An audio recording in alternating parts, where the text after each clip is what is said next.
सहनाववतु सहनौ भुनक्तु सह वीर्यङ्करवावहै तेजस्विनावधीतमस्तु मा विद्विषावहै। ॐ शान्ति शान्ति शान्तिः। ॐ श्रुतिस्मृतिपुराणानाम् आलयं करुणालयं नमामि भगवत्पादं शङ्करं लोकशङ्करं शङ्करं शङ्कराचार्यं केशवं बादरायणं सूत्रभाष्यकृतौ वन्दे भगवन्तौ पुनः पुनः। ईश्वरो गुरुरात्मेति मूर्तिभेदविभागिने व्योमवद्व्याप्तदेहाय दक्षिणामूर्तये नमः।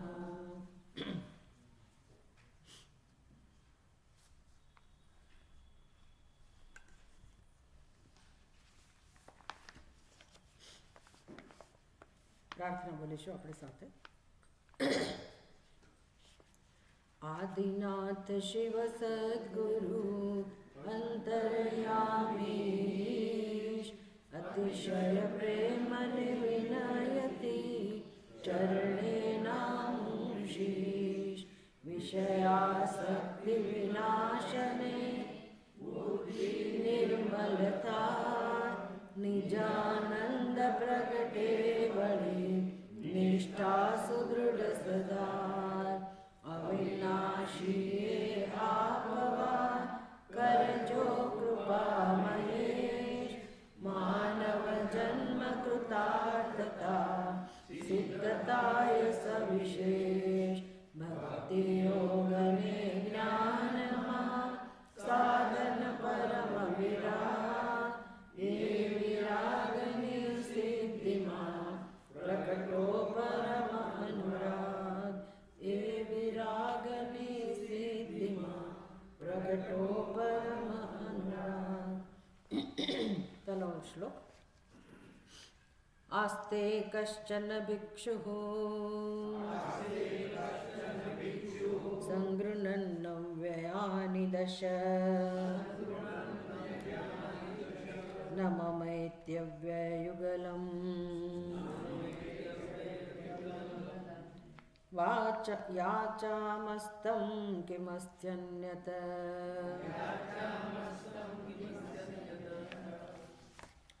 બહુ બુદ્ધિપૂર્વક ભગવાન શિવજી પાસે આ બે અવિકારી જે તત્વો છે એની માગણી કરવામાં આવી. ખરેખર તો એ વ્યાકરણની દ્રષ્ટિએ અવ્યય શબ્દ કહેવામાં આવે. અવ્યય ન વ્યતિ એટલે અવ્યય, જેનો વ્યય નથી થતો એને અવ્યય કહેવાય. તો ન અને મમ આ બે અવ્યય શબ્દો છે. સંસ્કૃત ભાષામાં આવા અવ્યયો ઘણા બધા હોય, ગુજરાતી ભાષામાં પણ હોય કે જેમાં પરિવર્તન ના આવે. જેમ કે અહમ શબ્દ છે અવ્યય ના કહેવાય, એમાં પછી પરિવર્તન આવે, અસ્મત રૂપ બને એનું. એના પહેલી વિભક્તિ એકવચન, બીજી વિભક્તિ, એટલે આ પ્રકારે જેના રૂપ થતા હોય એને અવ્યય ના કહેવાય. પણ નનું કોઈ પરિવર્તન ના આવે. અને મમ એ શબ્દ પણ એવો છે કે જેમાં કોઈ ફેરફાર ના થાય, વિકાર ના થાય. એ બંને અવિકારી તત્વો છે. અને ભગવાન શિવજી પાસે જે આવા અવિકારી તત્વો છે જેમાં ક્યારેય કોઈ પ્રકારનું પરિવર્તન નથી આવતું, એ 10 અવયવો ભગવાન પાસે છે. તો એ જ શ્લોકની અંદર વાત કરે છે. જ્ઞાનમ વૈરાગ્યમ ઐશ્વર્યમ તપસ્સત્યમ ક્ષમાધૃતિ દ્રષ્ટૃત્વમ આત્મસંબંધ હિ અધિષ્ઠાતૃત્વમ એવ ચ અવ્યયાની દશેતાની નિત્યમ તિષ્ઠંતી શંકરે. તો શંકરે ભગવાન શિવજીની અંદર નિત્યમ તિષ્ઠંતી એનો અર્થ કે ભગવાનનો સ્વભાવ છે. જે સ્વભાવ એને કહેવાય જે હંમેશા હોય, એક સમાન હોય. સ્વભાવમાં ક્યારેય કોઈ પરિવર્તન ના આવે. એટલે આપણે જેને વ્યવહારમાં સ્વભાવ કહીએ છીએ એ સ્વભાવ જુદી વસ્તુ છે, એ સ્વભાવ બદલાતો રહેતો હોય. પણ જેમ અગ્નિનો સ્વભાવ ઉષ્ણતા છે તો એમાં ક્યારેય પરિવર્તન ના હોય. એ ભારતનો અગ્નિ હોય કે કોઈ આદિવાસી જંગલમાં ક્યાંય હોય, આફ્રિકાના કોઈ જંગલમાં હોય કે કોઈ પણ લોકની અંદર અગ્નિ તત્વ એનો જે સ્વભાવ છે ઉષ્ણતા, એમાં ક્યારેય કોઈ પ્રકારનું પરિવર્તન ના હોય, એ સમાન જ હોય. બરફનો સ્વભાવ શીતળતા હોય તો આને સ્વભાવ કહેવાય. એમ દરેક વસ્તુનો સ્વભાવ હોય. આપણો પણ એક સ્વભાવ હોય. એટલે આપણે જેને વ્યવહારમાં કહીએ છીએ મારો સ્વભાવ છે, એ સ્વભાવની વાત નથી. સ્વસ્ય ભાવ, પોતાનો ભાવ, પોતાનું સ્વરૂપ, આત્માનું સ્વરૂપ, જે સાચું સ્વરૂપ છે એને કહેવાય સ્વભાવ. એ ક્યારે એમાં પરિવર્તન ના આવે. તો ભગવાન શિવજીની અંદર આ જે સ્વભાવની વાત થાય છે, એ સ્વભાવ એ હેતુથી સિદ્ધ થાય છે, એ 10 અવયવ, કે ભગવાન શિવજી પોતાના આત્મ સ્વરૂપમાં નિષ્ઠ છે. એટલે પોતાનું જે સ્વરૂપ છે એમાં એ નિષ્ઠ છે. નિષ્ઠ છે એટલે કે પોતાના સ્વરૂપનું એમને જ્ઞાન છે. આપણને આપણા સ્વરૂપનું જ્ઞાન નથી, એટલે આપણે આપણા સ્વભાવમાં નિષ્ઠ નથી. ભગવાન શિવજી પોતાના જ્ઞાન સ્વરૂપમાં નિષ્ઠ છે. એટલે સ્વાભાવિક રીતે જ જ્યાં જ્ઞાન છે ત્યાં આ બધી વસ્તુઓ હોવાની. પહેલો અવયવ કયો? જ્ઞાન, પછી વૈરાગ્ય, પછી ઐશ્વર્ય, તપ, સત્ય, ક્ષમા, ધૃતિ, દ્રષ્ટૃત્વમ. તમે એને અંતર્યામીપણું કહો, સર્વદર્શીપણું કહો, અથવા દરેક જીવના હૃદયમાં અંતર્યામી રૂપે બિરાજમાન સર્વદર્શી એ ભગવાનનો જે સ્વભાવ છે, સ્વરૂપ છે. ભગવાન અધિષ્ઠાતા રૂપે, સર્વના અધિષ્ઠાતા રૂપે રહે છે. હવે આપણા પોતાના જે ખ્યાલ છે ઈશ્વર વિશેના, પરમાત્મા વિશેના, એ ખ્યાલ એવા છે કે ભગવાન છે ખરો, પણ આપણાથી ક્યાંક ભિન્ન છે, કોઈક લોકમાં વસનારો છે, અને ક્યાંક ક્યાંક એ કોઈક રીતે પ્રગટ થતો હોય. અવતાર લે છે ત્યારે એ વિશેષ રૂપે પ્રગટ થતો હોય તો આપણે એને એ રીતે માનીએ, અથવા તો વધુને આપણે એમ સ્વીકારતા હોઈએ કે દરેક જીવની અંદર પરમાત્મા છે. એટલે ચૈતન્ય અને પરમાત્માને સંબંધ છે એવી આપણી સમજ છે. પણ જે પરમાત્માનું જે પારમાર્થિક સ્વરૂપ છે, ખરું સ્વરૂપ છે, એ તો એવું છે કે કણ કણમાં ભગવાન બિરાજમાન છે. એટલે કે જળની અંદર પણ એ જ પરમાત્મા રહેલો છે, દેખાતો નથી આપણને. એટલે આપણી બુદ્ધિ પરમાત્માને શોધતી હોય કે આપણે પરમાત્માનું દર્શન કરવા ઈચ્છતા હોઈએ, ચેતનના રૂપમાં આપણે ભગવાનને જોવા ઈચ્છતા હોઈએ, ચૈતન્યના સ્વરૂપમાં, જ્ઞાનના રૂપમાં, ચેતનના રૂપમાં. એટલે કોઈ જીવ રૂપે પરમાત્મા હોઈ શકે એ આપણે સમજી શકીએ. પણ આવા જળ પદાર્થમાં પણ એ પરમાત્મા રહેલો જ છે એ આપણે ના જોઈ શકીએ. આપણી સમજ એ પ્રકારની નથી. એટલે જળ અને ચેતન એવા વિભાગ આપણી બુદ્ધિમાં જ છે.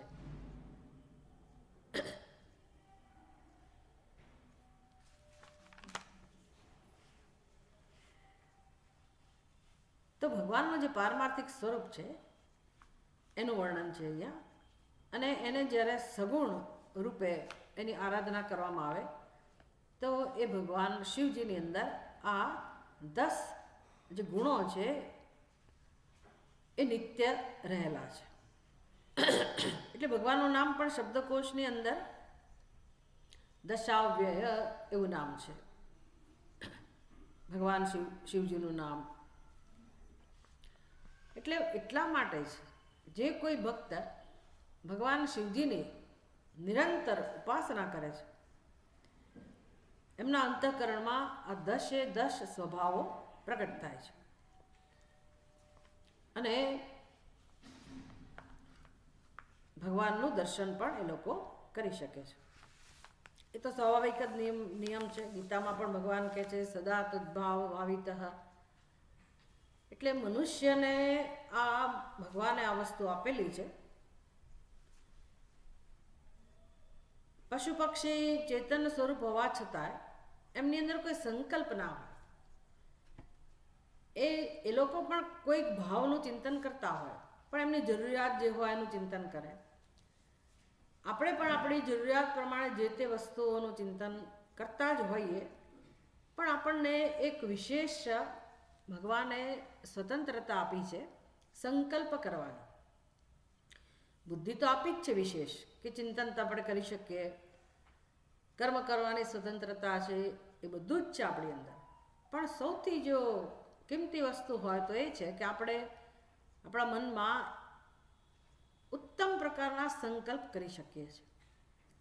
જો આપણે સભાન હોઈએ, સાવધાન હોઈએ, આપણી મહત્વ બુદ્ધિ એવી હોય, એટલે કે મનુષ્ય જીવનનું મહત્ત્વ આપણે સમજતા હોઈએ અને ભગવત પ્રાપ્તિની ઈચ્છાવાળા હોઈએ, તો આપણે આપણા મનને રોજ આ કહી શકીએ અને ભગવાનને પ્રાર્થના પણ કરી શકીએ કે હે ભગવાન, મારું મન શુભ સંકલ્પવાળું બનો.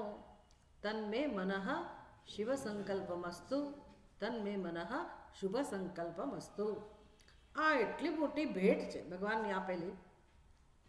આપણે ઉપયોગ નથી કરતા, તકલીફ એ જ છે. બાકી રોજ આપણને જીવન મળે છે, રોજ જીવીએ જ છીએ. વર્ષો તો ગણાય છે, ઠીક છે, એ તો ગૌણ છે, કેટલી ઉંમર થઈ વગેરે. મહત્વનું છે કે રોજ આપણે ઉઠીએ છીએ સવારે અને સાજા સારા ઉઠીએ છીએ, સ્વસ્થ ઉઠીએ છીએ. ભલે ઉંમર વધી હોય, ભલે નાની મોટી તકલીફો હોય, પણ બુદ્ધિથી આપણે જો સાવધાન હોઈએ અને આ બધું જાણતા હોઈએ કે કેવી રીતે જીવનનો ઉપયોગ કરી લેવો, મનુષ્યની ઉપાધિ જો મળી જ છે તો કેવી રીતે એનો શ્રેષ્ઠ રીતે ઉપયોગ કરી લેવો, એ આપણા હાથમાં ભગવાને મૂકેલું છે. એટલે દુઃખી છીએ તો કેવળ અજ્ઞાનને કારણે દુઃખી છીએ, પણ એમાંથી કેમ બહાર આવવું એ ભગવાને આપેલું છે આપણને. એટલે મનુષ્ય આ કામ કરી શકે એમ છે. શ્રેષ્ઠ સંકલ્પ કરે, જે સંકલ્પ કરતો જાય એને ધ્યાનમાં રાખીને પોતાનું જીવન જીવે, એને કહેવાય સદા તદ્ભાવ ભાવિત. એટલે આપણા સંકલ્પો અજ્ઞાનમાંથી જન્મે છે અને માટે એનું સેવન થયા કરે છે કે મારે શું પ્રાપ્ત કરવું છે. એટલે પછી મનુષ્યના જીવનની આટલી જ પ્રવૃત્તિઓ હોય, અર્થ અને કામ, અને એમાં ઇષ્ટની પ્રાપ્તિ અને અનિષ્ટની નિવૃત્તિ, આ બેને ફોકસ કરતા હોઈએ, આપણે એને ધ્યાનમાં રાખતા હોઈએ અને આપણે આપણું જીવન જીવતા હોઈએ. અને એને પરિણામે આપણે જેનું સેવન કરીએ છીએ, જે ભાવ સેવીએ છીએ, એવા બનતા જઈએ છીએ, એ આપણને પ્રાપ્ત થાય છે. પછી ફરિયાદ કરીએ છીએ કે મને કેમ આમ છે, પણ આપણા મનમાં શું રહેલું છે, મનમાં કેવા સંકલ્પો છે, એનું આપણે બહુ અન્વેષણ નથી કરતા કે એમાં કંઈ ફેરફાર નથી કરતા. એટલે એક રગસ્યુગાળું એટલે કહે ને સંસારિક વૃત્તિ, એનું રિપીટેશન, એનો અભ્યાસ આપણા જીવનમાં હોય છે. તો આ બધું શીખવાનું છે કે કેવી રીતે આ કવિ એટલે આ મહાત્મા જે ભગવાન શિવજીને પ્રાર્થના કરે છે કે ભગવાન, તમારી પાસે આ જે અવિકારી સ્વભાવ રહેલા છે એમાંથી બે મને આપો. કયા બે અવિકારી સ્વભાવ? ન અને મમ.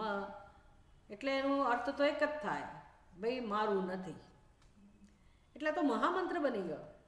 આની પ્રાર્થના કરી એટલે શું? મારું નથી, એમાં મારે કંઈ કરવા નથી કરવાનું, કે જપ નથી કરવાનો ન મમ ન મમ એવી રીતે.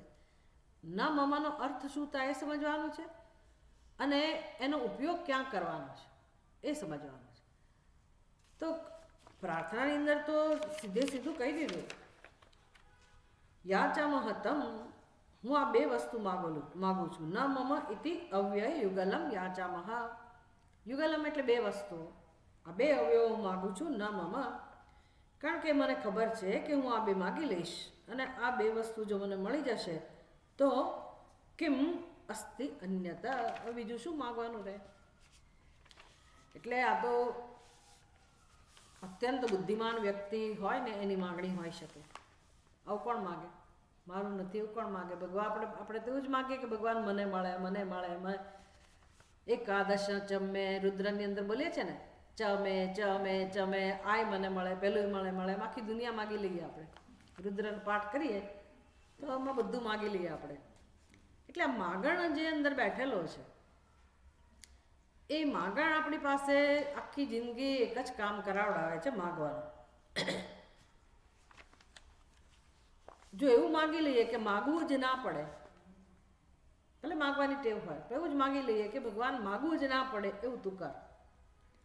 એટલે કે મારી અંદર માગવા વાળો જ ના રહે, માગણ જ ના રહે, તો કેવું સારું, ઉત્તમ વસ્તુ છે. અંદરથી કોઈ માગણી જ ના હોય, બસ એનું નામ જ મોક્ષ.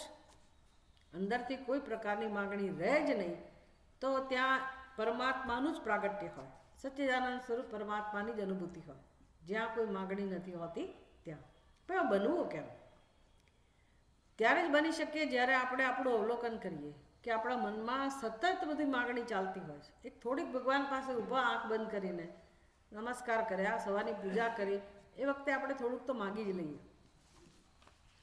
ભલે ને એવું કહીએ કે તેરા તુજકો અર્પણ ક્યાં લાગે મેરા, પણ અંદર ખાને ખબર તો હોય જ કે ભગવાન આટલી આટલી મારી જરૂરિયાત છે, આટલી આટલી મારી મુશ્કેલી છે, કાં તો મારી તબિયત ખરાબ છે, કાં તો મારું હજી બાળ બચ્ચાનું આ કામ બાકી છે, પહેલું કામ બાકી છે, મારી આ મુશ્કેલીઓ છે એ દૂર કર. એટલે સામાન્ય માણસ માટે તો આ યોગ્ય જ છે કે જગત પાસે માગવું એની બદલે ભગવાન પાસે માગવું. એમ કરતાં કરતાં વિકાસ થાય. ભગવાન પાસે માગતા જઈએ તો ભગવાન ક્યારેક સદબુદ્ધિ આપે કે ભાઈ હવે તારે માગવાની જરૂર નથી, તને બધું આપેલું છે, હવે તું મારી માગણી કર. એ ભગવાન સદબુદ્ધિ આપે. આવું જે કરે એનું નામ સંન્યાસી. ખરેખર સંન્યાસીનો ધર્મ જ આ છે. સંન્યાસી એટલે એવું નહીં કે જેણે અમુક પ્રકારના વસ્ત્રો પહેરેલા છે એ જ સંન્યાસી. સંન્યાસી એટલે સાધુ પુરુષ. ગૃહસ્થી પણ હોઈ શકે, કોઈ પણ હોઈ શકે, સ્ત્રી પણ હોઈ શકે, પુરુષ પણ હોઈ શકે. સજ્જન કહો, સાધુ પુરુષ કહો, જે સાત્વિક વૃત્તિનો છે, જે ભક્ત હૃદય છે, એને જીવનમાં છેવટે તો આ જ શીખવાનું છે. અને એટલા સરસ નિયમો છે આપણી સંસ્કૃતિમાં, કેટલીક કહેવતો પણ છે. ન માગે દોડતું આવે. આપણે વિચાર કરવો પડે કે આવું કેમ છે?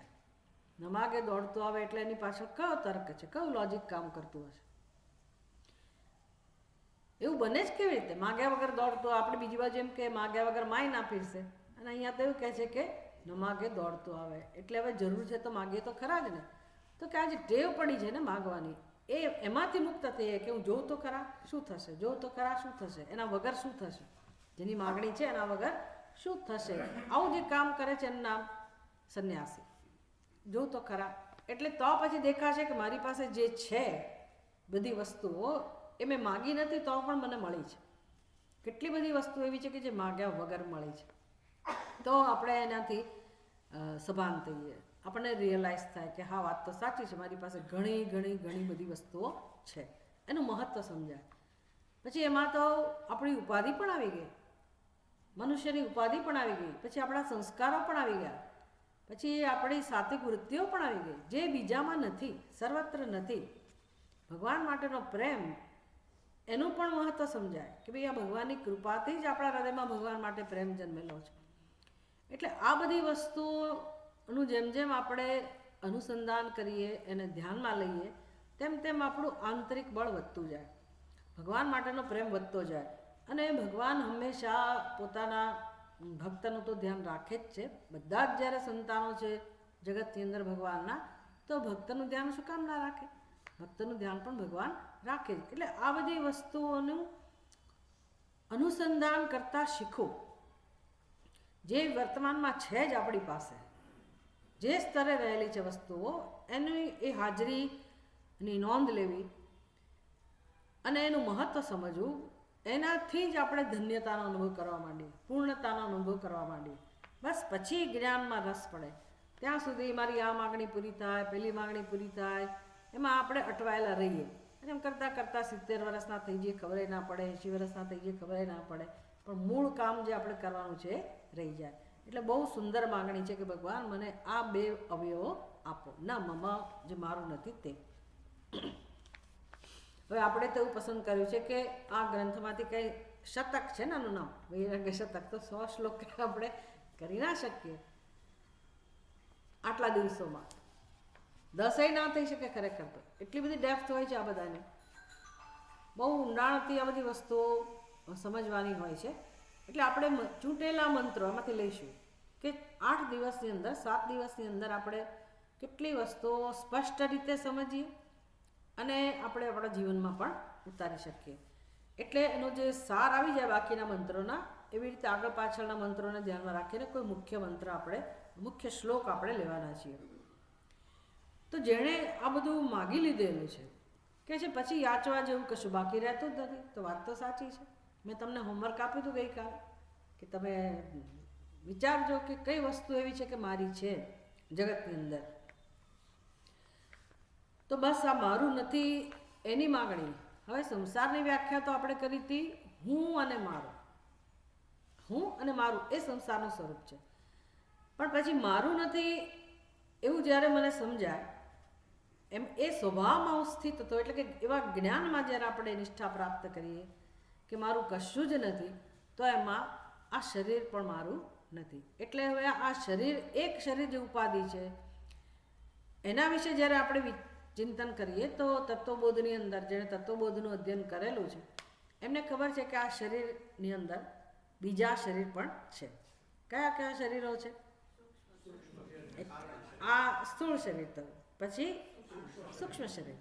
હવે આ બધાની આપણને એટલી સમજ છે કે ભાઈ મૃત્યુ થાય છે ત્યારે આ શરીર છોડી દઈએ છીએ, ખરું ને? સ્થૂળ શરીર છોડી દઈએ છીએ, સૂક્ષ્મ શરીર લઈને આપણે યાત્રા કરીએ છીએ અનાદિકાળથી. એટલે સૂક્ષ્મ શરીરનો નાશ થતો જ નથી, સૂક્ષ્મ શરીરનો નાશ થઈ શકે જ નહીં. તો મોક્ષ એટલે શું?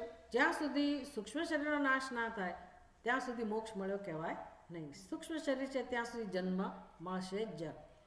એટલે શાસ્ત્ર સમજાવે છે કે આ સ્થૂળ શરીર અને એનું કારણ સૂક્ષ્મ શરીર, પણ એ બંને શરીરનું કારણ શરીર, અને એ છે અજ્ઞાન.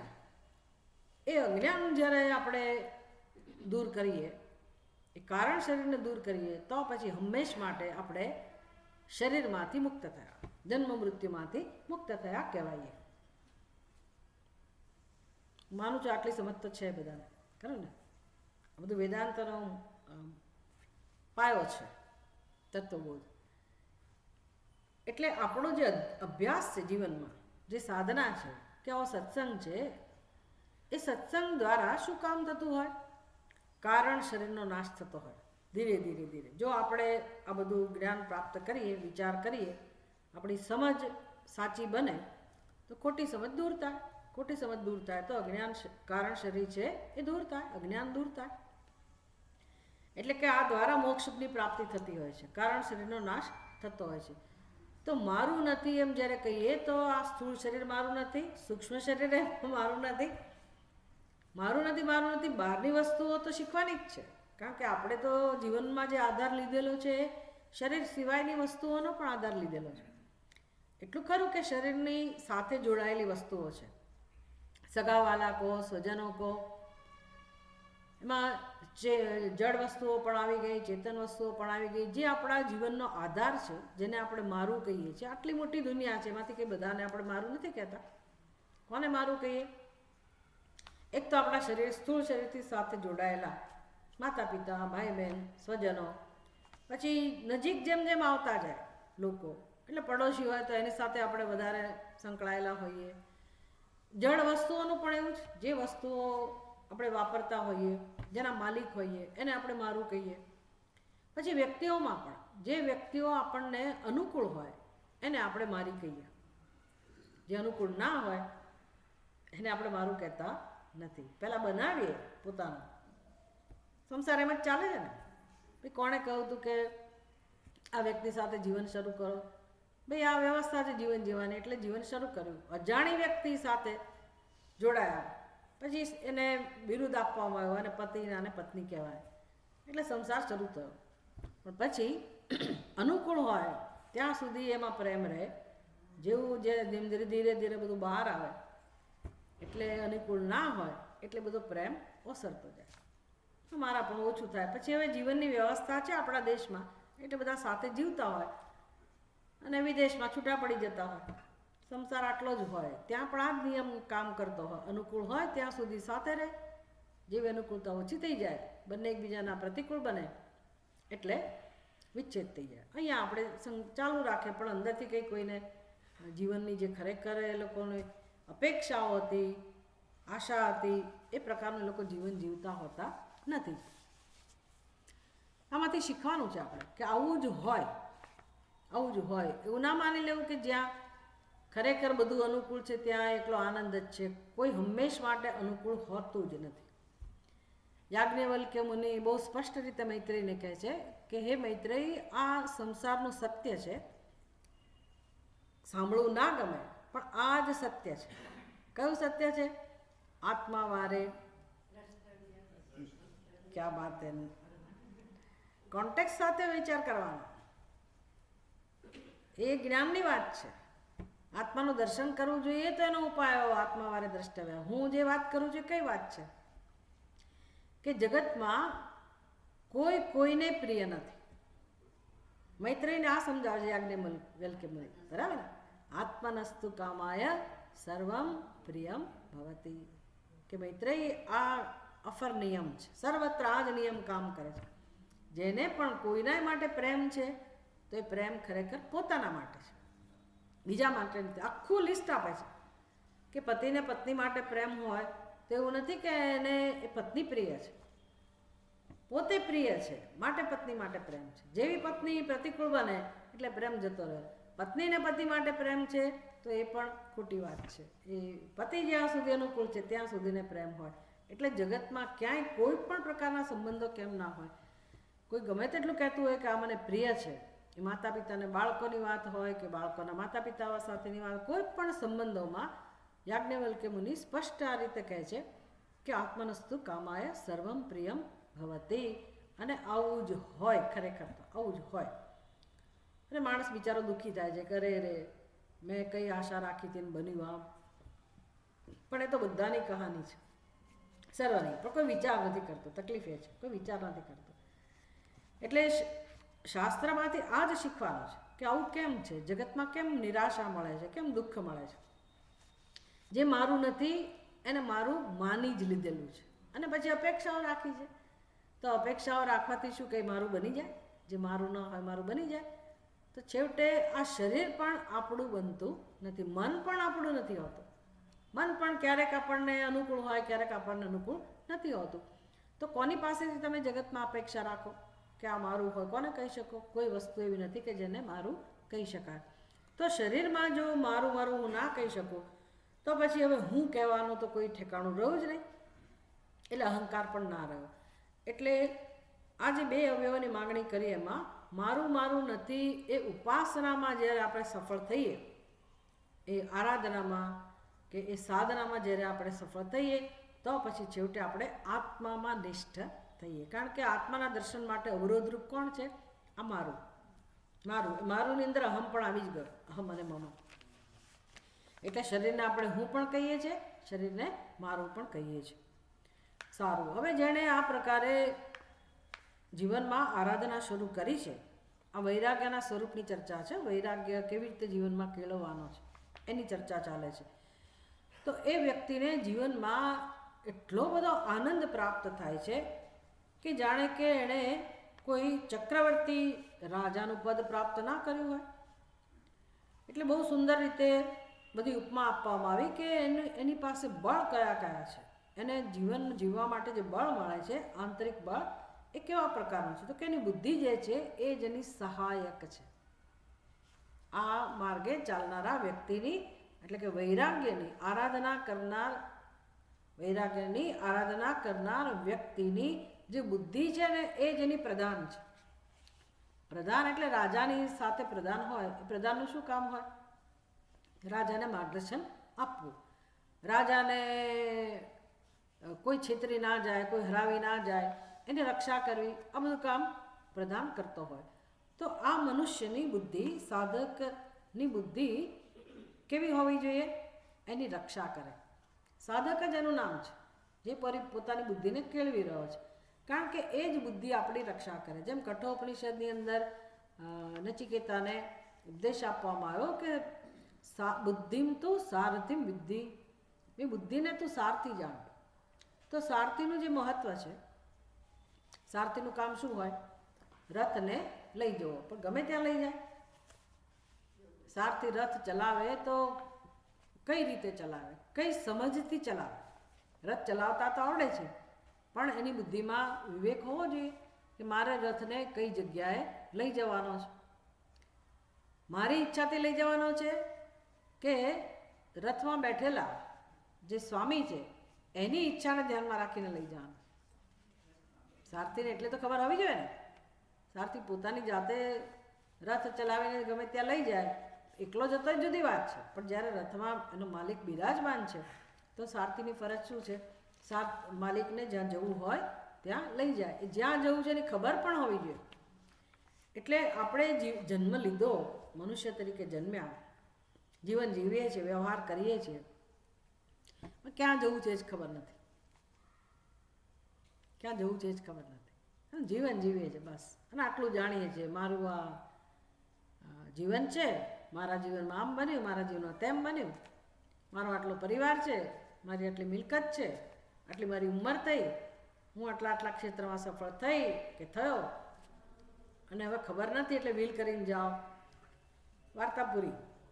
આટલું જ છે આપણા જીવનમાં. આનાથી વધારે કશું આપણે જાણતા નથી કે ભાઈ આપણે આવ્યા તો ક્યાંથી આવ્યા, એટલે ઘરેથી અહીંયા આવ્યા એમ નથી.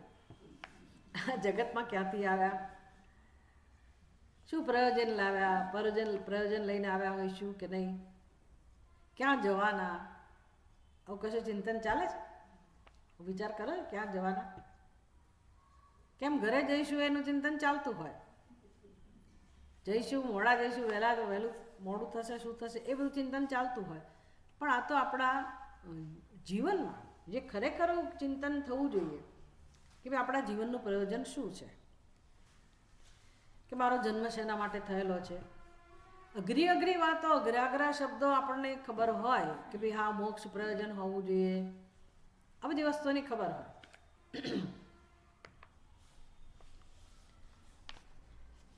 પણ મોક્ષ એટલે શું, મને મોક્ષની ઈચ્છા છે કે નહીં,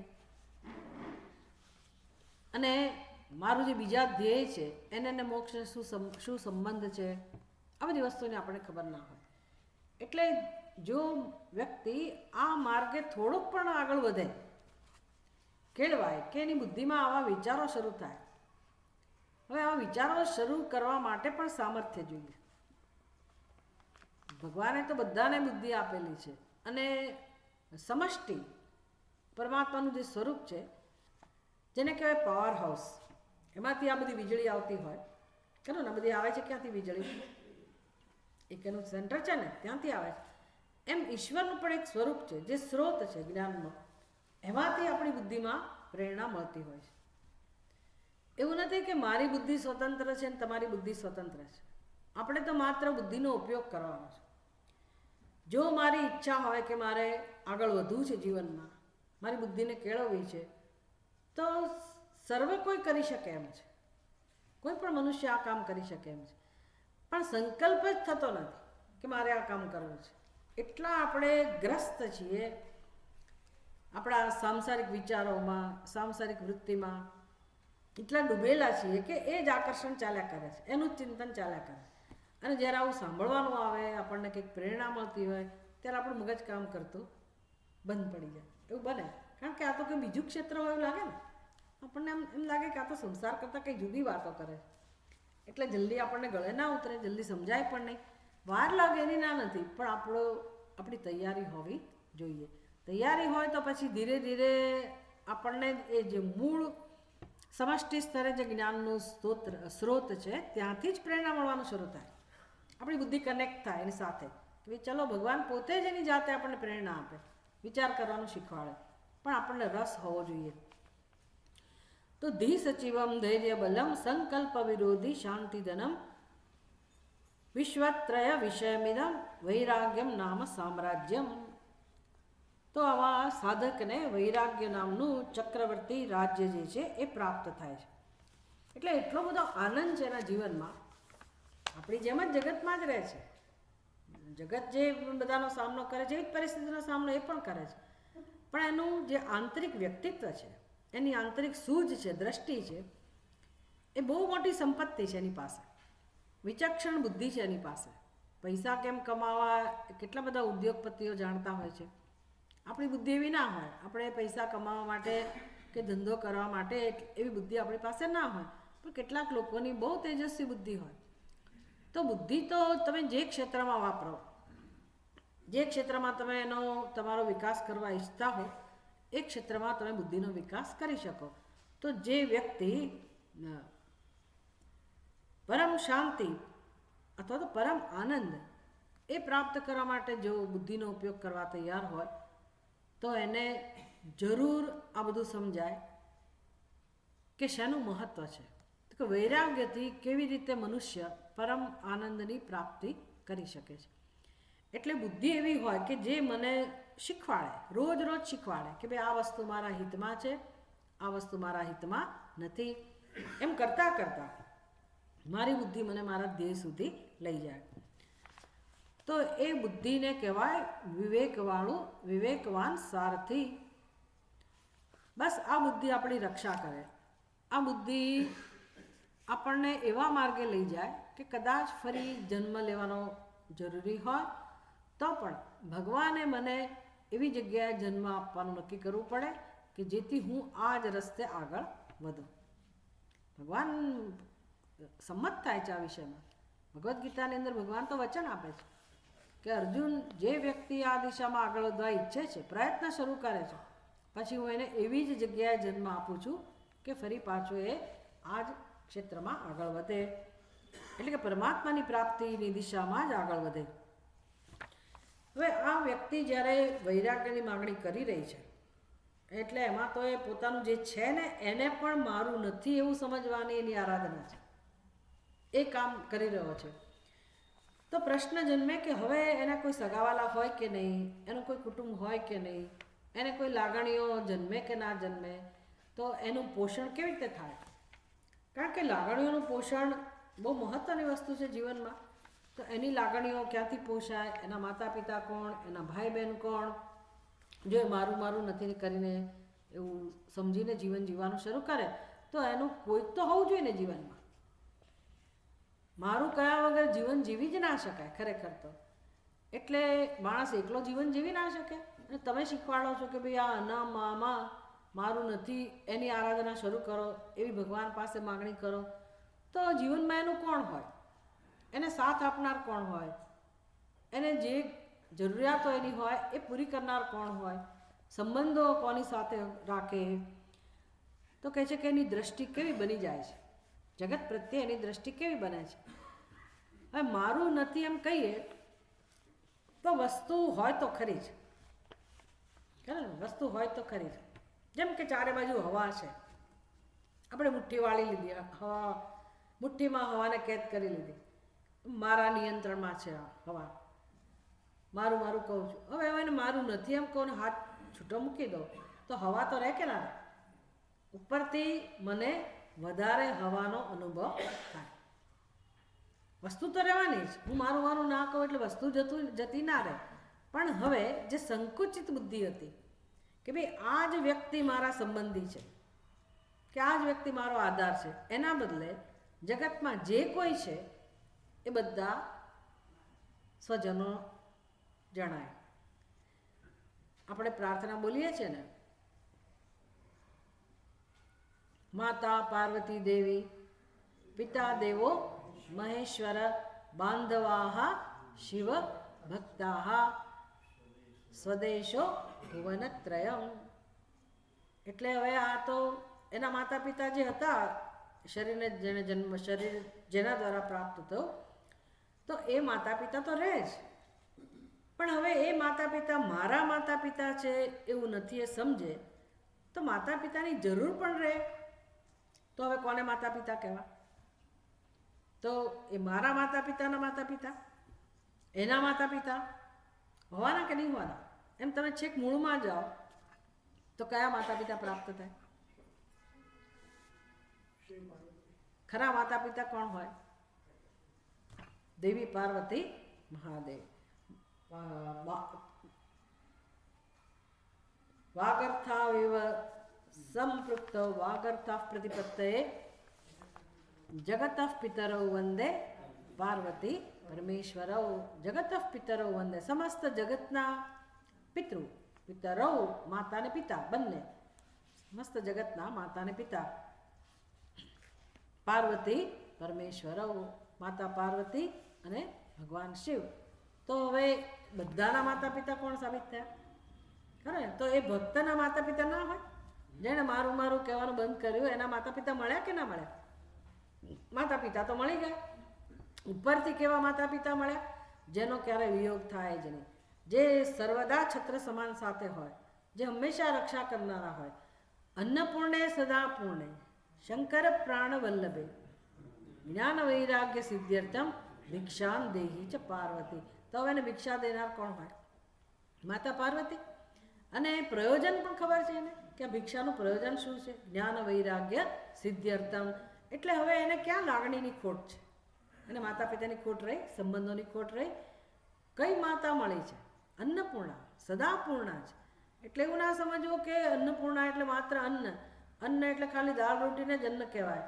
વસ્ત્ર પણ અન્ન જ કહેવાય. જે પણ આપણી જીવનની જરૂરિયાત છે બધી જરૂરિયાતોને અન્ન કહેવાય. બધી અષ્ટદા લક્ષ્મી કહો તમે, જીવનમાં જે પણ જરૂરી છે એ બધું પ્રદાન કરનાર માતા પાર્વતી હવે એની માતા છે.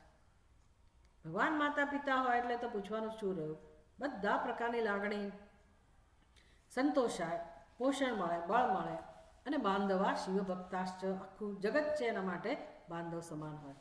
પછી તો પશુ પક્ષીઓ પાસેથી પણ એને પ્રેમ મળે. કદાચ એ વ્યક્તિ જંગલમાં રહેતી હોય, કોઈ બી ગુફામાં રહેતો હોય વ્યક્તિ, તો એની બુદ્ધિ એવી થઈ ગઈ હોય, એવું વૈરાગ્ય હોય અને એ આ પ્રકારની સાધના કરી રહ્યો હોય તો જગતની અંદર કોઈક ને કોઈક તો હોવાનું જ એની આજુબાજુ, તો એની પાસેથી પણ એને પ્રેમનો અનુભવ થતો જ હોય છે.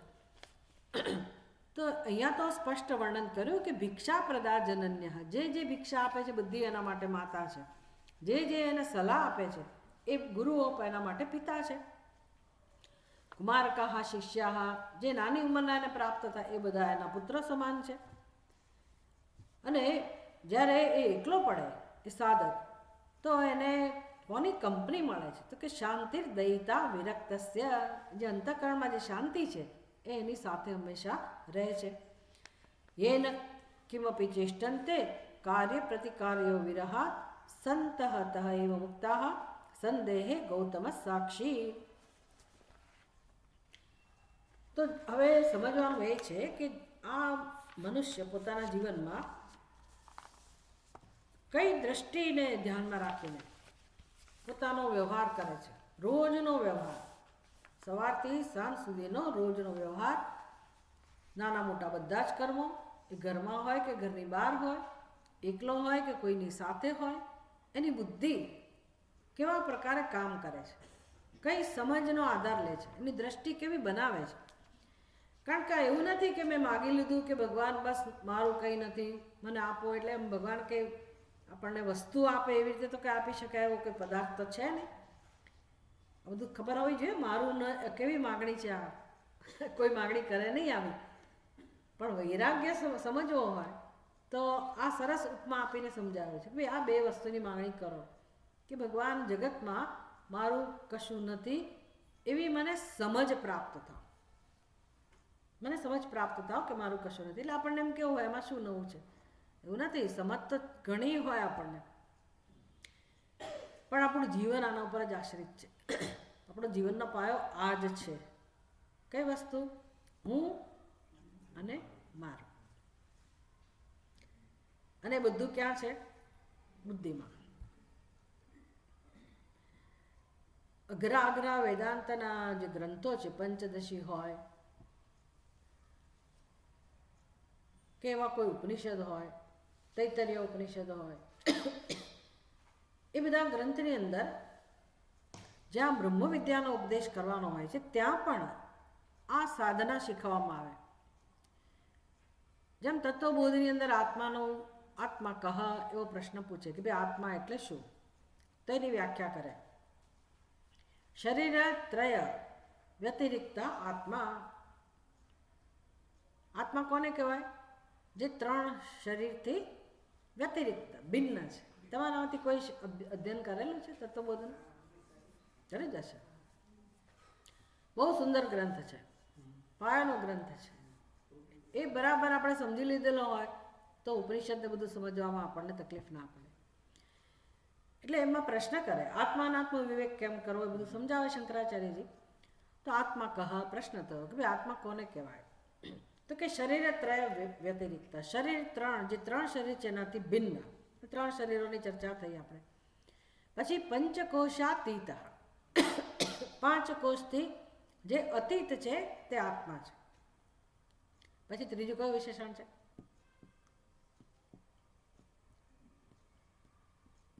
તમે પણ બોલી શકો આવડતું હોય તો.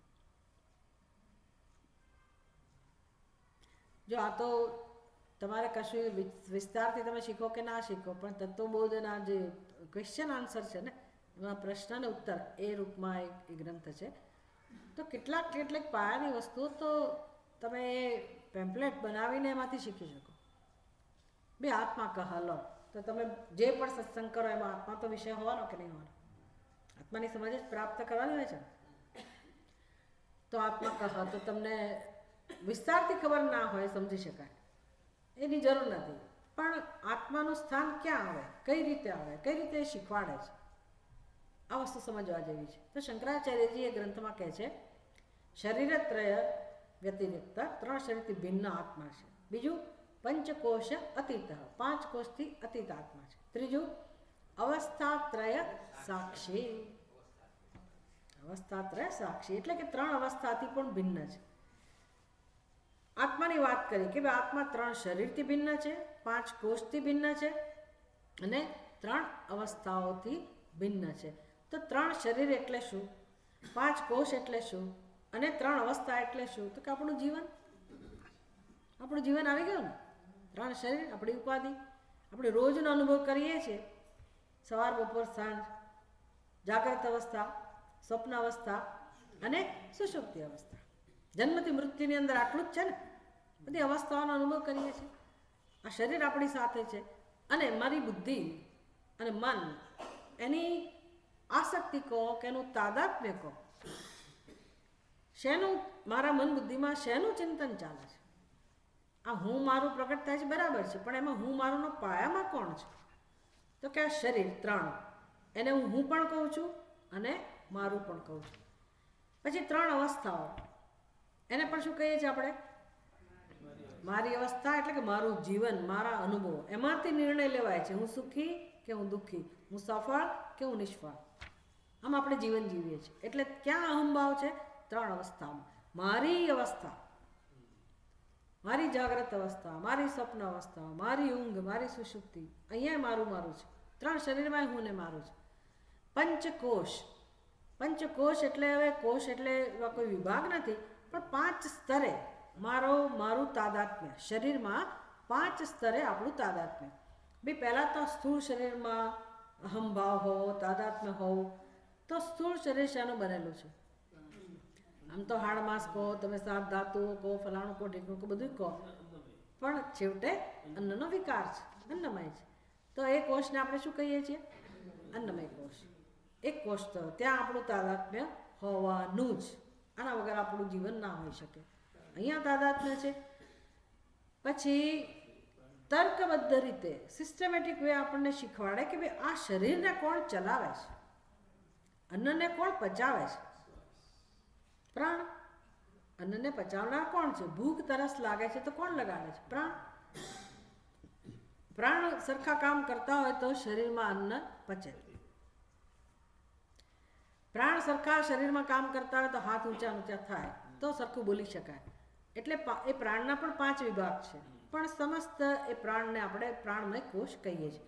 મારા પ્રાણ ખરે ને, એમાં મારા પણ છે, એમાં અહમ પણ છે અને મમ પણ છે, મારા પ્રાણ. પછી એ પ્રાણને કોણ ચલાવે છે? મનોમય કોષ. ભાઈ મારે બોલવું છે કે નથી બોલવું, વાક ઇન્દ્રિય પ્રાણથી ચાલે, આપણી હાથ પગની ચેષ્ટાઓ પ્રાણથી થાય, પણ મારે એ ચેષ્ટા કરવી કે ના કરવી, મારી ઈચ્છા નક્કી કરે મનોમય કોષ. એટલે મારું મન, મને ફાવે તેમ હું કરીશ. તો જીવનમાં બીજું શું છે? જીવનમાં બીજું શું કરીએ છીએ આપણે? કોઈ મને ગમે તેટલું કહે, કર્તવ્ય ગમે તેટલા હોય, પણ આપણે શું કરીએ? મને યોગ્ય લાગે એવું કરું. મને એમ થાય કે મારે કર્તવ્યનું પાલન કરવું જોઈએ તો હું કરું. કર્મ કયું કરું? મારી ઈચ્છા પ્રમાણે કરું, મારી રીતે કરું. બધું ચાલે જ છે ને. એટલે એ મારું એટલે શું વિચારતા નથી. એ મારું એટલે શું? મારી ઈચ્છા એટલે શું? ઈચ્છા ક્યાં છે? મનમાં. ઈચ્છા કેમ જન્મી? શેમાંથી જન્મી? સંસ્કારોમાંથી. તો સંસ્કારો ક્યાં છે? મનમાં. આ બધી વસ્તુઓ મનમાં જ છે ને. અને એ મન જે છે તે જ છે. મન ભગવાનનું સર્જન છે, પણ મેં એમાં જે મસાલો ભર્યો છે એના માટે હું જવાબદાર છું. જે પ્રકારના સંસ્કારો જમા કરીએ છીએ રાત દિવસ અજાણ રીતે કર્યા જ કરીએ છીએ, આપણે એ જ કામ કરીએ છીએ. એટલે જે સંસ્કારો આપણે જમા કરીએ છીએ એ સંસ્કારો એટલે હું, એમાં તાદાત્મ્ય છે મારું મન. એને તમે જરાય જો ડિસ્ટર્બ કરો તો ખલાસ. નમ સંસાર. બધા ઝઘડામાંથી જ છે ને, દુઃખ એમાંથી જ જન્મે છે. પણ જો આટલી મહત્વની વસ્તુ છે પણ આપણે જાણતા નથી. હું કર્યા કરીએ છીએ. આમ અહંકાર તો આપણો એટલો મોટો કે વાત ના પૂછો. બધાને દેખાડીએ, મને આવડે છે, મને પહેલું આવડે છે, હું આમ હું તેમ. પણ ખરેખર હું એટલે કોણ, મારું મન એટલે શું એ જાણતા નથી. શરીર એટલે શું એ જાણતા નથી. અનાત્મા ખરેખર શું છે જાણતા હોય તોય વાંધો નથી, પણ એ જ આપણા પ્રશ્નો છે. અનાત્માને નથી જાણતા જેવો છે એવો, અને આત્માને તો નથી જ જાણતા. અને બધું ભેળસેળ્યું જ્ઞાન છે, બસ એનું નામ જીવત્વ, અને એ બંધન છે. આ જ બંધનનું દુઃખનું કારણ છે. અને હવે આપણે છટપટીએ છીએ કે હું કેમ છૂટું. તો જેટલું આપણાથી ચાલે એટલું આપણે કરી બતાવીએ. આમ નહીં ચાલે, આમ નહીં કરો, નિયમો બનાવીએ, નિયંત્રણ કરીએ, બધું કરીએ.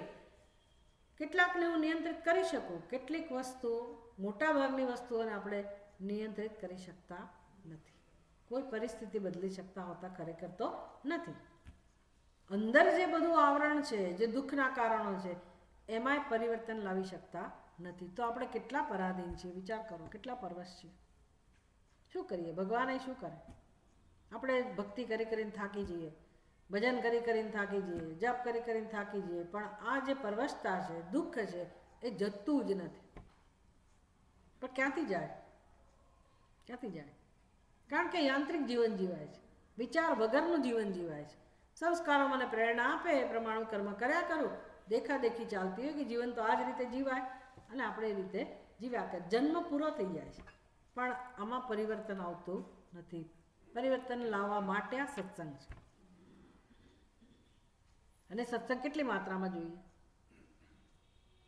ભાઈ અજ્ઞાન કેટલા વખતથી છે, અને જીવન જીવવાની આ પદ્ધતિ કેટલા વખતથી છે? અનાદિકાળથી ચાલે છે ને.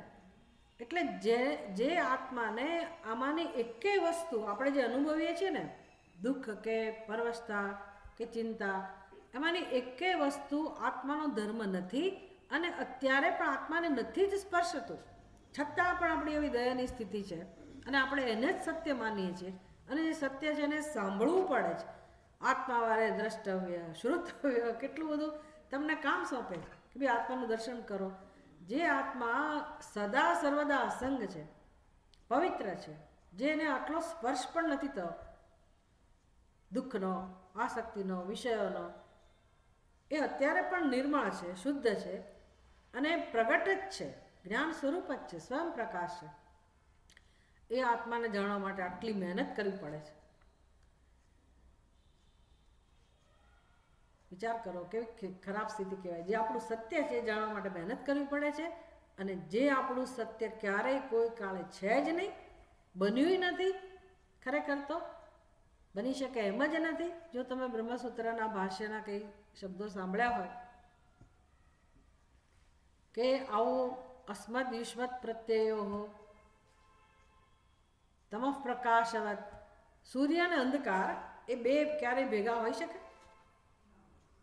કોઈ કાળે એ બંને એક જગ્યા હોઈ શકે? એવી રીતે આત્મા, સચ્ચિદાનંદ સ્વરૂપ આત્મા અને આ દુઃખ એ ભેગા હોય જ ના શકે. અનાત્મા અને આત્મા ભેગા થઈ જ ના શકે. છતાં આપણી બુદ્ધિમાં આ બધું ભેગું થયું છે. એનું કારણ એક જ છે કે આપણી માન્યતાઓ, એક સરખી માન્યતા દરેક જન્મમાં ચાલ્યા જ કરે, ચાલ્યા જ કરે. એટલે હું દેહ છું, હું દેહ છું, હું દેહ છું, એ જ એક રટણ ચાલતું હોય દરેક જન્મમાં અનાદિકાળથી.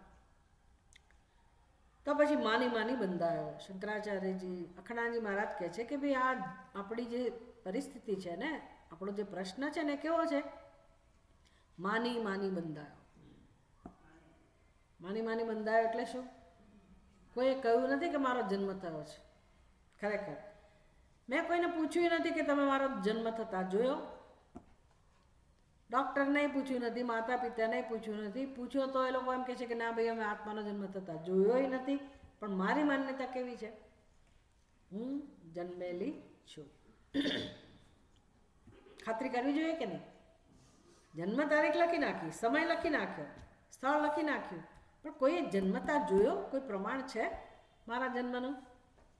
કોઈ પ્રમાણ મળી શકે એમ જ નથી. કોઈ આત્માને જન્મતા જોયો જ નથી, પણ બુદ્ધિમાં કઈ સમજ છે? હું જન્મેલો છું, અને આટલા વર્ષ થયા, અને પછી બીજો કયો નિશ્ચય હોય? હું મરી જઈશ. વિચાર કરો, આત્માને કોઈ જન્મ જન્મ સાથે લેવા દેવા નથી, મૃત્યુ સાથે લેવા દેવા. પછી મરી ગયા પછી મને સંભળાવે ન જાય તે મ્રિયતે વા કદાચિત નાયમ ભૂતવા ભવિતા વા ન ભૂય જો નિત્ય શાશ્વતો એમ પુરાણ ન અન્યતે અન્ય માને શરીરે. શું કરવાનું, શું કરવાનું? ભાઈ તને કોઈ કહ્યું જ નથી કે તું જન્મેલો છે, માની લીધું છે બસ. હવે માન્યતા ઉપર જો મારું જીવન રચાયેલું હોય તો એ જીવનમાં સત્યતા હોય, એમાંથી જો સુખ દુઃખનો અનુભવ થતો હોય તેમાં કોઈ સત્યતા હોય. પણ હું સુખી છું કે હું દુઃખી છું? મોટે ભાગે કયો નિશ્ચય છે? હું દુઃખી છું. હા, હું જન્મેલું છું એનું નામ જ હું દુઃખી છું, બીજું શું? આ ચોથા શ્લોકની અંદર એ જ વસ્તુ સમજાવે છે. એટલે આ સંસાર છે, આપણો સંસાર જે છે, આપણું દુઃખ છે, એનો પાયો કોણ છે? માન્યતા. કઈ માન્યતા? મારો જન્મ થયેલો છે એટલે શરીરનો જન્મ. શરીરને મારું કેવું? દુઃખ જન્મ એટલે કહે છે કે ભાઈ જો કોઈ આવી સાધના કરતું હોય તો એ વ્યક્તિ પોતાનું જીવન જીવે તો કઈ રીતે જીવે? તો કે હવે એના પોતાના કર્મો સાવધાનીપૂર્વક કરે કે ભાઈ હું મારા કર્મો એવી રીતે કરું કે જેથી મને કર્મ બાંધે નહીં. એટલે મારું નથી એ સમજ સાથે હું કર્મ કરું. આની ભાષા, એની કહેવાની રીત જુદા પ્રકારની છે. ભગવદ્ ગીતામાં ભગવાન એવી રીતે શીખવાડે કે ભાઈ તમે ફળનો ત્યાગ કરીને કર્મ કરતા શીખો. તો કર્મ ફળમાં મારાપણું તો હોય જ ને. ભાઈ મારી આ ઈચ્છા છે કે મને આ ફળ પ્રાપ્ત થાય. તો ભગવાન કહે છે કે તમે એ ફળને બાજુએ રાખો, તમારું કર્મ કરો. નિષ્કામ કરવાનો ઉપદેશ આપે ભગવાન. તો અહીંયા એને ધ્યાનમાં રાખીને કેટલીક ચર્ચા છે કે ये न किमपि चेष्टन्ते कार्य प्रतिकार्ययोः विरहात् संतः तेव मुक्ताः संदेह गौतम साक्षी. તો ગૌતમ મુનિનો આધાર લઈને કહે છે, એક વિષય ઉઠાવો કે ભાઈ આ જેને કોઈ કર્તવ્ય છે જ નહીં એવી રીતે આ જ્ઞાની લોકો તો કર્મ કરતા હોય છે. સંસારી લોકો કર્મ કેવી રીતે કરે કે ભાઈ આ મારી જવાબદારી છે, મારું કર્તવ્ય છે અને એ વ્યક્તિએ મારા ઉપર ઉપકાર કરેલો છે તો મારે એ ઉપકારનો બદલો વાળવો જોઈએ. આ બધી ગણતરી હોય કર્મમાં. જ્ઞાની લોકો જે છે, વૈરાગી લોકો છે, એને તો મારું છોડી દીધું તો કર્મ પર ના જ કરવા જોઈએ ને, નિવૃત્ત થઈને બેસવું જોઈએ. તો કે ના, એ તો કર્મ કરે જ છે, કર્મ કરી જ રહ્યા છે. યેન કિમપી ચેષ્ટંતે કાર્ય પ્રતિકાર્યો વિરહાત. એટલે હવે એને કોઈ જરૂર નથી, કર્તવ્ય પણ નથી, શાસ્ત્ર પણ છૂટ આપે છે, છતાં પણ એ લોકો કર્મ કરે જ છે અને મુક્ત છે. કર્મ કરી રહ્યા છે અને મુક્ત છે પાછા. આપણે કર્મ કરીએ છીએ, સંસારી મનુષ્ય કર્મ કરે છે, બંધાયેલો તો છે જ અને વધુ બંધાય છે. આપણી કર્મ કરવાની રીત આવી છે કે આપણે જે કર્મ કરીએ છીએ એ કર્મ જ આપણને બાંધે છે. આ તો ખબર છે ને, બાંધે છે કોણ આપણને છેવટે? આપણા કર્મ. સારા કે ખરાબ? તમે એમ કહો કે સત્કર્મ કરીએ તો શું વાંધો છે? તો સત્કર્મ પણ બાંધે જ છે. એટલે સોનાની સાંકળ છે અને પેલી લોખંડની સાંકળ છે. કર્મ તો બાંધવાનું છે. પછી ગીતા શીખો તો સમજાય કે ખરેખર કોણ બાંધે છે. પણ અત્યારની આપણી સ્થૂળ સમજ કેવી છે? કર્મ બાંધે છે, જોઈ શકાય છે. આપણા જ કર્મો આપણને બાંધે છે. તો જ્ઞાનીઓને અથવા વિરક્ત પુરુષોને એ પણ જીવનમાં કર્મ કરે છે, તેમને કર્મ નહીં બાંધતા હોય? એ કર્મ તો કરી જ રહ્યા છે. કેટલાક જ્ઞાનીઓ એવા હોય, કેટલાક સંતો એવા હોય કે નિવૃત્તિ પરાયણ હોય, તો એ નાના નાના કર્મો તો એને કરવા જ પડે, એ કરતા હોય. તો બધા કંઈ કર્મ નથી કરતા એ જ સંતો હોય એવો નિયમ નથી, ખરો ને? સંતો પણ કર્મ કરતા હોય છે. તો પછી એ કર્મ એને કેમ નથી બાંધતા? તો કે જુઓ, એ તો આની ઉપાસના કરી રહ્યા છે. શેની ઉપાસના? ના મમા, મારું નથી. એ સિદ્ધાંત, એ મંત્ર, એને પાયામાં રાખીને એ લોકો પોતે પોતાના કર્મો કરી રહ્યા છે. એટલે લોકહિતાર્થ માટે કરતા હોય કે પછી જે પણ એના ધ્યાનમાં જે વસ્તુ મહત્વની હોય એને ધ્યાનમાં રાખીને કર્મ કરતા હોય. પણ એમનો મહામંત્ર એ છે કે મારે કેવી રીતે વૈરાગ્યને મજબૂત બનાવવો, મારાપણામાંથી કેમ મુક્ત થવું. એટલે કર્મ કરતી વખતે પણ એ લોકો મુક્ત જ છે, મુક્તિ પ્રાપ્ત કરી રહ્યા છે અથવા તો મુક્ત જ છે. તો કે જે આમાં સંશય થાય તો ગૌતમ મુનિ એના માટે પ્રમાણ છે કે ભલે કર્મ કરતા હોય તો પણ એ મુક્ત જ છે એવું કઈ રીતે કહી શકાય? તો બહુ સરસ વસ્તુ શીખવાડે છે. જો આપણે પણ એ શીખી લઈએ, ભલે કર્મ કરીએ, ભલે કર્મ બાંધતું હોય નિયમ પ્રમાણે, પણ મારી સમજ જો કર્મની પાછળ આ પ્રકારની હોય તો એ કર્મ મને બાંધી શકે નહીં. એટલે કર્મનો નિયમ જ છે કે કર્મ બાંધે, પણ આપણી સમજ યોગ્ય હોય કર્મ પાછળ તો એ કર્મ આપણને છોડી દે છે કે ભાઈ આ મારો ગ્રાહક નથી. એ કર્મ આપણને બાંધી શકતું જ નથી. તો એ સામર્થ્ય શેમાં છે? સમજમાં. તો કઈ સમજ જરૂરી છે? તો ગૌતમ મુનિ એમના એક સૂત્રમાં કહે છે ન્યાય દર્શનમાં, દુઃખ જન્મ પ્રવૃત્તિ દોષ મિથ્યા જ્ઞાનાનામ ઉત્તરોત્તર અપાયાત અપવર્ગ. એ અપવર્ગની વ્યાખ્યા કરે છે. અપવર્ગ એટલે મોક્ષ. મોક્ષ કેવી રીતે મળે? તો જ્ઞાનીઓને મોક્ષ કેવી રીતે મળે છે? વૈરાગ્યની ઉપાસના કરનાર લોકોને મોક્ષ કેવી રીતે મળતો હોય છે? શું સિદ્ધાંત છે? કયો હેતુ છે એની પાછળ? તો કે જુઓ, અપવર્ગની પ્રક્રિયા કેવી છે, મોક્ષની પ્રક્રિયા કેવી છે. મોક્ષ એટલે એક તો મળવાની વસ્તુ નથી, આપણે જાણી લીધું. મોક્ષ એટલે મને કોઈ ભગવાન આમ કશુંક આપણને પ્રદાન કરે, એવી રીતે મોક્ષ પ્રદાન કરે. માગીએ ખરા મોક્ષ, પણ ભગવાન મોક્ષ આપે તો પણ કઈ રીતે આપે એ સમજવાની જરૂર છે. એટલે મોક્ષ કોઈને પણ પ્રાપ્ત થતો હોય તો કઈ રીતે પ્રાપ્ત થાય છે? તો સરસ મજાનો સમજ આપી છે કે કડી છે આ. દુઃખ જન્મ પ્રવૃત્તિ દોષ મિથ્યા જ્ઞાનાનામ ઉત્તરોત્તર અપાયાદ. અપાયાદ એટલે એનો બાદ થવો, એની બાદ બાકી થવી, એની નિવૃત્તિ થવી, એનું નામ મોક્ષ છે. શેની નિવૃત્તિ? અને ક્રમશઃ મુક્તિ, ઉત્તરોત્તર વારાફરતી. કઈ કઈ વસ્તુ છે? તો કે દુઃખ જન્મ પ્રવૃત્તિ દોષ અને મિથ્યા જ્ઞાન. આટલી વસ્તુઓ કઈ. અને આમાં કંઈ સમજવું જરાય અઘરું નથી. ભાઈ દુઃખ તો અનુભવ છે જ. ધારો કે જન્મ્યા જ ના હોત તો દુઃખ હોત. ઘણા લોકો એવી ફરિયાદ કરે, બિચારા અકળાઈ જાય ને પછી કે હું જન્મ્યો જ ના હોત તો સારું હતું. અંદરથી થાય આપણને, આપણે જન્મ્યા જ ના હોત તો કેવું સારું હતું. જન્મ્યા ત્યારે બધી રામાયણ છે ને, બધી મુશ્કેલી છે ને. જન્મ્યા જ ના હોત તો દુઃખ જ ના હોત. તો દુઃખનું કારણ શું નક્કી થયું? જન્મ. જન્મ્યા એટલે દુઃખી થયા ને, તો દુઃખનું કારણ જન્મ. દુઃખ જન્મ. જન્મ થયા પછી શું કરો તમે? દુઃખ જન્મ થયા પછી શું કરતા હો? પ્રવૃત્તિ, કર્મ કરવાના. કર્મ કરવાથી પછી શું હોય? તો કે રાગ અને દ્વેષ. રાગ દ્વેષ એમાંથી જન્મેલા છે? મિથ્યા જ્ઞાનમાંથી, અહમમાંથી. અહમ અને મમ, હું અને મારું. એટલે જુઓ, આપણા જીવનની સરસ વ્યવસ્થા સમજાવે છે. ખાલી આપણે કર્મને પૂછીએ ને કે ભાઈ હું કર્મ કેમ કરું છું, અથવા તો દુઃખી કેમ છું, ચાલો દુઃખી કે સુખી જે કંઈક હોય. ખરેખર આ સત્સંગમાં આ વસ્તુ સમજવાની હોય છે કે જેને આપણે સુખ કહીએ છીએ ને, એ સુખ પણ વાસ્તવમાં તો દુઃખ જ હોય છે. એ દુઃખ જ સુખનો મોહરો પહેરીને આવે છે, આપણે ઓળખી શકતા નથી. એટલે જેમ સિક્કાની બે બાજુ હોય ને, કે સિક્કો હાથમાં લો એટલે એની બીજી બાજુ હોવાની જ, આવો નિયમ છે. એવી રીતે જ્યારે આપણે સુખનો અનુભવ કરતા હોઈએ ત્યારે દુઃખ રહેલું જ હોય.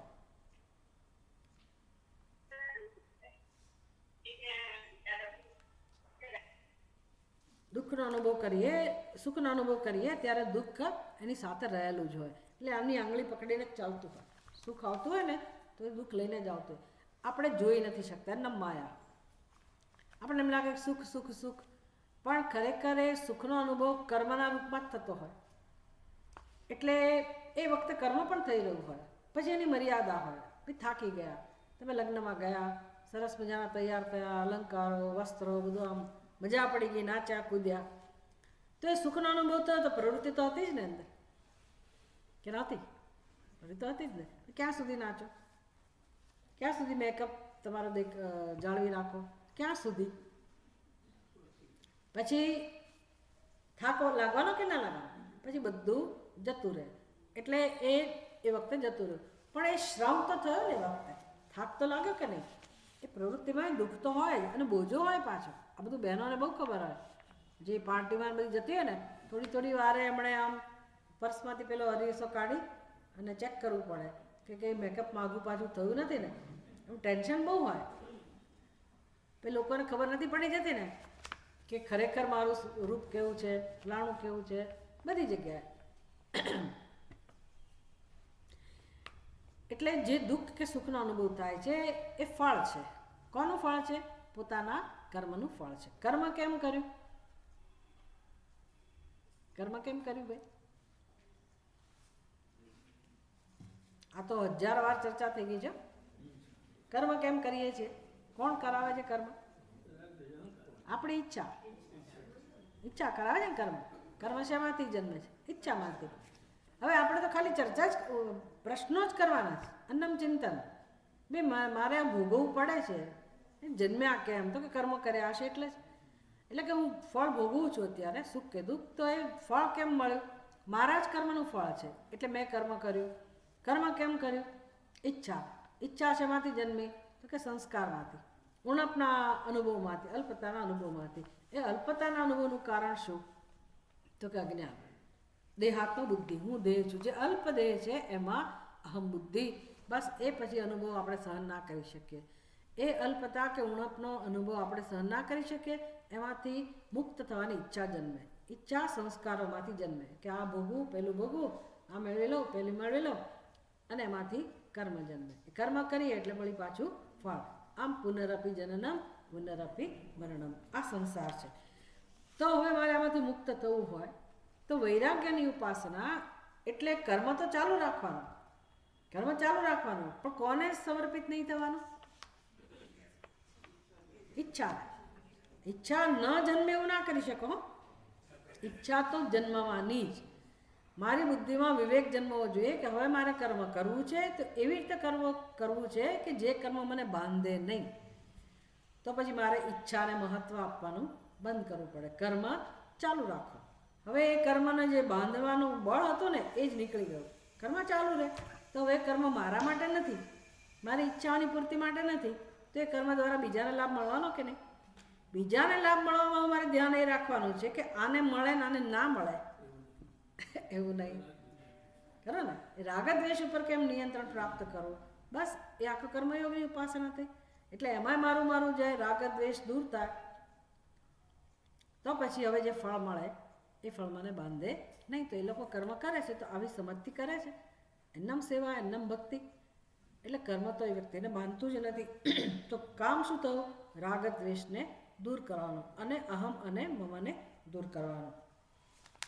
આવી વ્યક્તિના જીવનમાં આટલું જ માત્ર સમજવાથી, આટલું જ ધ્યાનમાં રાખીને જીવન જીવવાથી એ વ્યક્તિને અદ્ભુત આનંદનો અનુભવ થાય છે. નિર્ભયતા આવે છે, કોઈ ચિંતા નથી હોતી, અને પ્રેમથી પોતાની બધી શક્તિઓ એ જીવનમાં બીજા માટે પણ વાપરી શકે છે.